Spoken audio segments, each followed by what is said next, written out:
Welcome to The Explainer. Today, we're doing something a little different. We're going to take a really personal, philosophical question and see how it's playing out on a massive global scale. We're talking about wealth, but not just the money kind. It's about two worlds colliding: your own search for a meaningful life and the financial world's challenge of managing trillions of dollars. So let's dive right in with a question I think we've all asked ourselves. The Orient AI blog put it really well. What do you focus on first? Do you go out and earn the money, build that financial security, or do you broaden your horizons, chase experiences, and build up what you could call your spiritual wealth? I mean, that's a huge choice, right? It pretty much defines how you build your life. And what is spiritual wealth, exactly? Well, according to the Orient blog, it's not just about knowing a bunch of stuff or traveling the world. It's much deeper. It's about building your own internal compass. A way to judge your own value that has nothing to do with your paycheck, your job title, or what anyone else thinks of you. It's that solid core inside that keeps you steady. And here's the thing, these two kinds of wealth, they aren't always connected. I mean, think about it. History's full of people like the ancient thinkers Diogenes or Tao Yuanming who had next to nothing materially but were incredibly rich in spirit. It's a great reminder that the link between what we have and who we are, well, it's not simple at all. Okay, so keep that personal balancing act in your head, because now we're going to zoom out, like way out. We're shifting gears from you and me, from this personal, philosophical question, to the world of global finance, where the numbers are so big, they're hard to even imagine. Yeah, look at that number, $1.38 trillion. That's how much money is managed by just one firm, PGIM. They're the investment arm of Prudential. This is what pure, concentrated material wealth looks like. It's a world where everything is quantified, tracked, and managed on an epic scale.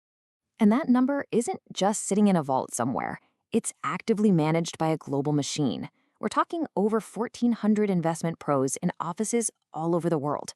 Their one and only job? To make that pile of material wealth bigger and safer for their clients. Clients that are huge, like entire countries or the pension funds for millions of people. Okay, so this is where our two worlds, the personal and the global, start to collide. I mean, if it's tough for us to figure out what value really means in our own lives, just imagine trying to do that when you're in charge of $1 trillion. You think it's just about the numbers, right? Just make more money. But what's fascinating is that they are starting to ask the exact same kind of question we are. How do you measure what matters, beyond just the dollars and cents? And the financial world's answer, or at least its best attempt so far, can be boiled down to three little letters: E, S, and G. So what is ESG? The key thing to get, according to PGIM, is that it's a tool. It's not about throwing out the old financial playbook. Not at all. It's more like adding a new set of glasses. It's a lens that helps investors see hidden risks. Stuff like climate change hurting a business or bad press from labor issues. And it also helps them spot new opportunities that you'd totally miss if you're just looking at a spreadsheet. Right. And when you're dealing with that much money, you can't just have a vague, let's do good philosophy. It has to be a rock-solid system. So let's take a look at how a firm like PGM actually puts this into practice. They've broken it down into a clear two-pillar approach. And this is really interesting because the two pillars have totally different jobs. Pillar one is what they call ESG integration.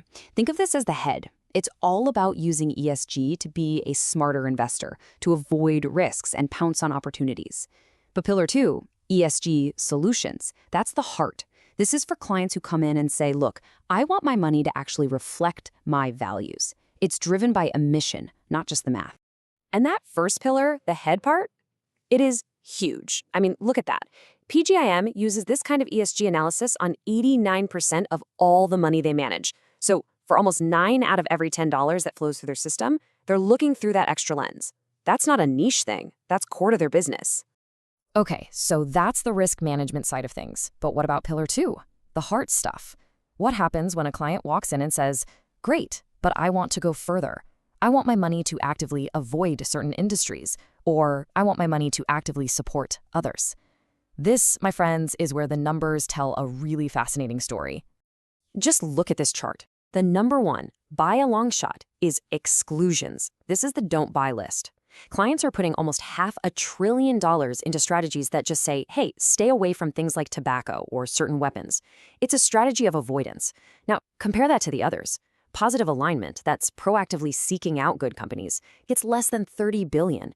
And impact investing, where you're trying to create a specific, measurable good in the world, that's barely over $1 billion. It's a huge difference. Most of the values money is about avoiding the bad, not chasing the good. And what does that tell us? It shows that even when people want to invest with their values, it's not simple. It's a journey. The first and easiest step, the one almost everyone takes, is just to draw a line and say no to certain things. To actually go out and find the good stuff, that's a much bigger commitment. And it perfectly shows that tension we've been talking about, that balancing act between financial goals and, well, all the other kinds of value. Which, brings us right back to where we started this whole conversation. That Ori blog called it a balance artistry, and I just love that phrase. It's perfect. Because the massive challenge facing a trillion-dollar firm is, at its core, the exact same challenge you and I face every day. How in the world do you balance all the different things you care about? When you strip it all down, it's the same puzzle. It's just played on different sized boards. The answer isn't choosing material wealth over spiritual wealth. It's not choosing financial returns over making an impact. The real game, for us as people and for the entire global system, is to figure out how to make them work together. How to find that sweet spot, that dynamic balance where they both grow at the same time. So that's what I want to leave you with. If a firm managing over $1 trillion with some of the smartest minds in finance is still figuring out how to define value, what does that tell you? It tells me that this whole quest for balance is maybe one of the most important things we can be doing right now. And it all starts with the very same question. Whether you have $1 trillion or 10, how will you define yours?